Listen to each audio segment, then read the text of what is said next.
কাঁচা গোষ্ঠী নাকি ওই যে বাথরুমে আপনাকে পালিয়ে থাকতে হয়েছিল, তারপরে মানে ছাত্রদের সহায়তায় আপনি প্রাণে বেঁচে যান। বাড়ি অ্যাটাক করছে তখন, এছাড়া উপায় কি ছিল?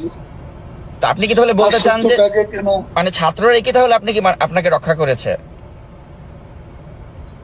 হ্যাঁ, এটাও তো ঠিক। কিন্তু অনেকে তো বলছে যে ওই সময় মানুষের মনে যে ক্ষোভ ছিল মানে আওয়ামী লীগের প্রতি বা আপনাদের প্রতি, তো সে সময় ছাত্ররা আপনাকে রক্ষা করবে, মানে এটা অনেকের কাছে মানে বিশ্বাসযোগ্য হচ্ছে না বিষয়টা। ওরা বলছে আপনার উপর রাগ ছিল, কিন্তু আপনার সামনে এসে আমাদের রাগ পানি হয়ে গেছে। তো এরপরে আপনি তাহলে 3 মাস তো দেশেই ছিলেন? হ্যাঁ, ছিলাম। তো দেশ থেকে মানে তাহলে মানে গেলেন কিভাবে? ওখানে আপনাকে কারা সহযোগিতা করলো, এটা কি বলা যাবে? এটা কি বলা যায়? আচ্ছা, তো এখনো মানে দেখা যাচ্ছে যে মোহাম্মদ পরে আমার জি আচ্ছা বলেন। যেভাবে তল্লাশি, বাড়িতে বাড়িতে অভিযান, আত্মীয় স্বজনের বাড়িতে তল্লাশি, এসব একবারে চরমে। তো এটা তাছাড়া তখন শরীরটাও আমার একটু সমস্যা হয়ে পড়ছিল, অনেকগুলো ওষুধ খেতে হয়।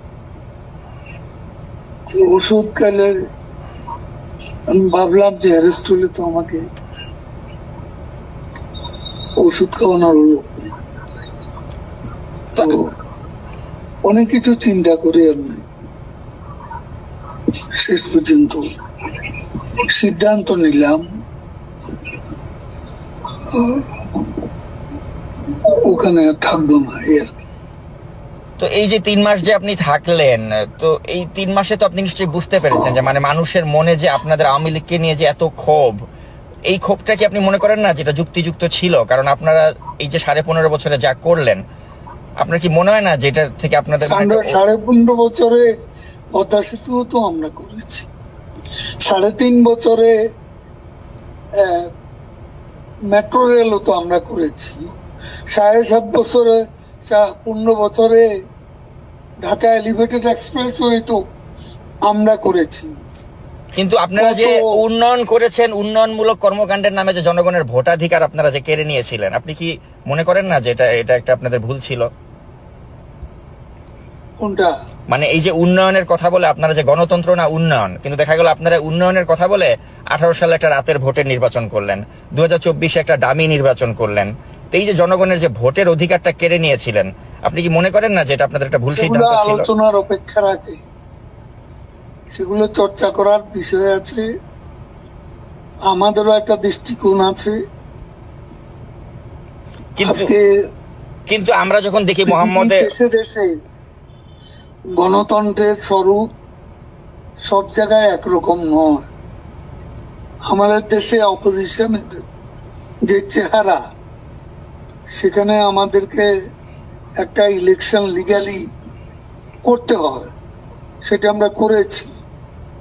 এটা কিন্তু উন্নয়নকেও আমরা, দেশের মানুষ যা চায়, আজকে আপনি অপিনিয়ন পোল নেন, বেশিরভাগ লোক শেখ হাসিনা আবার আসুন এবং শেখ হাসিনাকে আমরা চাই, এই কথা আজকে মানুষের মুখে। ইলেকশনটা হলে বুঝবেন না, কিন্তু এটা তো আপনি যেহেতু আওয়ামী লীগ করেন আপনি সেটা বলছেন, মানুষ শেখ হাসিনাকে বলবেন। কিন্তু পাবলিক পারসেপশন হচ্ছে যে আপনি দেখেছেন যে শেখ হাসিনা যদি সত্যি মানে ওই সিচুয়েশন থাকতেন, দেশে থাকতেন, ওনাকে তো দেশ ছেড়ে পালিয়ে যেতে হয়েছে। তো এটা কি তার রাজনীতির জন্য একটা লজ্জাজনক অধ্যায় না? আমি এটা মনে করি না। তখন তার বেঁচে প্রয়োজন ছিল, কারণ তাদের সেদিন প্ল্যানই ছিল তাকে কিল করবে।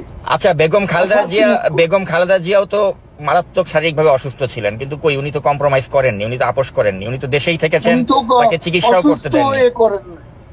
হ্যাঁ, কিন্তু উনি তো আপনাদের সাথে কম্প্রোমাইজ করলে, কিন্তু কম্প্রোমাইজ করলে তো আপনারা তাকে বিদেশে যেতে দিতেন, তো তিনি তো কম্প্রোমাইজ করেননি, কিন্তু আপনাদের নেতৃত্ব কম্প্রোমাইজ করে ভারতে চলে গেলেন। কম্প্রোমাইজ করে যায়নি, তাকে বাঁচার দরকার ছিল, সেই জন্য চলে আসছে। কিন্তু আপনার কি মনে হয় না যে আপনারা ওই সময়টাতে যখন শাসনভারে ছিলেন তখন আপনারা এমন সবকিছু, বাংলাদেশে অপিনিয়ন পোল নেন, মানুষ কাকে সমর্থন করে, আমি সেই কথাই যাচ্ছি। আচ্ছা, সেটা ঠিক আছে, এটা আপনি যেহেতু আওয়ামী লীগ করেন, আপনি ভাববেন বা বিশ্বাস করবেন যে আপনার দলের প্রতি মানুষের সেবাও পাবো কেন? দেশে পাবলিক অপিনিয়ন কোন জায়গা এটা কি আপনি জানেন না? এখন আপনি একটা দলের সমর্থক হলে তো জানবেন না, এটাই স্বাভাবিক। না, আমি কোন দলেরই সমর্থক না। আমি যখন না, আমি কখনোই বায়াস না। You are bias as a journalist, তখন আপনি ঢালাও অভিযোগ।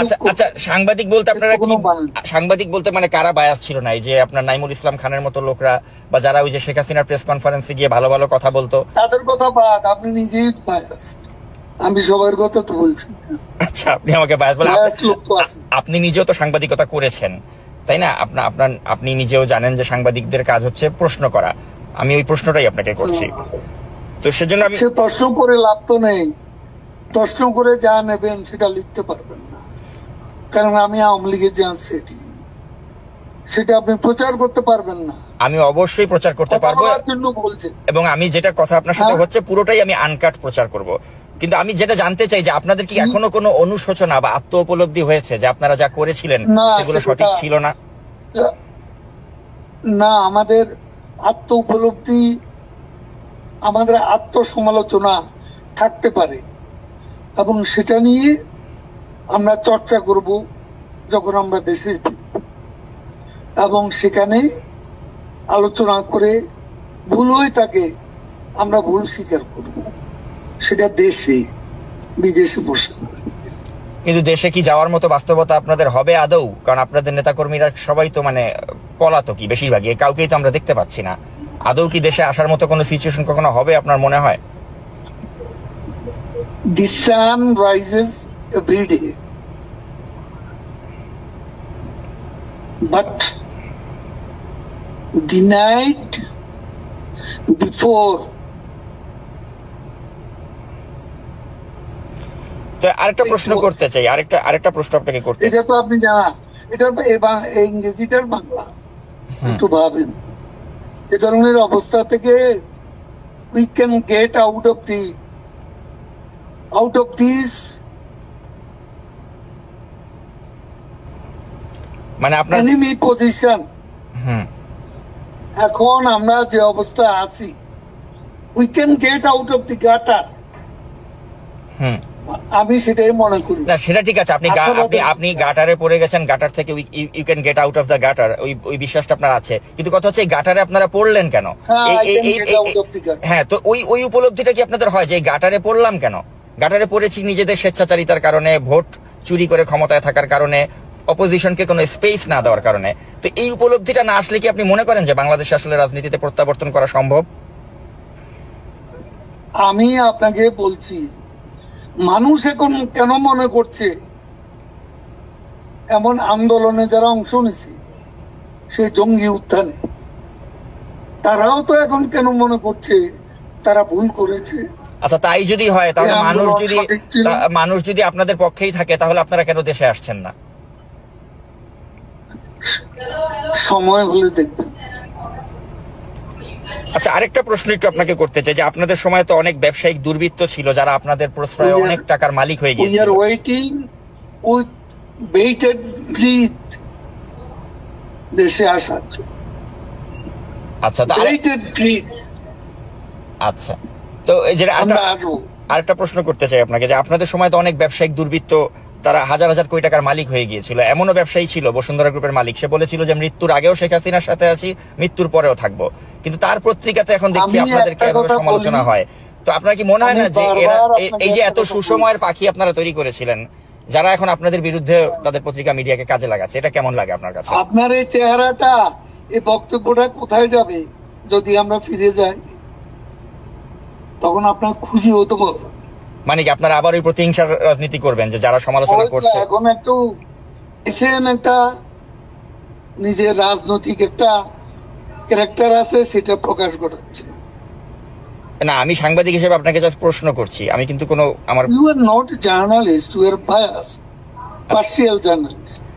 আচ্ছা, তাহলে বায়াসড কে? না, ওই নাইমুল ইসলাম খানের মতো লোকরা। জার্নালিজমের একটা নিউট্রালিটি থাকে, এটা আপনার নাই।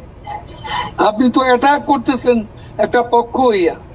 ইউনূসের লোকেরা যেভাবে বলে, ফান্ডামেন্টালিস্টরা আজকে যেভাবে আমাদের বিরুদ্ধে বলে, আপনি তাদের সেই চিন্তা চেতনার প্রতিধ্বনি করছেন। আচ্ছা, এই ধরনের আমার সাথে কথা বলে লাভ কি? আর আমাদের দল নিষিদ্ধ, এখন আপনি এটা তো প্রকাশ করতে পারবেন না, দরকার কি আমার ইন্টারভিউ? না, তারপরে আমি যেটা জানতে চাই আপনার কাছে শেষ পর্যন্ত, যে মানে আপনাদের কি মনে হচ্ছে না জানার দরকার যে আপনারা জনগণের কাছে? I don't want to talk to you. আচ্ছা, আপনি প্রশ্ন করছেন, তো প্রশ্নের মধ্যে আপনার পার্সিয়ালিটি প্রকাশ ঘটাচ্ছেন। আপনি একটা পলিটিক্যাল ক্যাম্পের সাথে জড়িত, সেটার প্রকাশ ঘটাচ্ছেন। প্রশ্ন এইভাবে করে না, একজন নিউট্রাল জার্নালিস্টের প্রশ্ন এরকম হয় না। আচ্ছা, শেষ প্রশ্ন আপনাকে যেটা করতে চাই, তাহলে আপনারা কি কখনোই জনগণের কাছে আপনাদের অতীত কর্মকাণ্ডের জন্য ক্ষমা চাবেন না? আমি সে কথা জবাব দিয়েছি, শুনতে পাননি? আচ্ছা, আমরা যাই করব দেশে গিয়ে করব।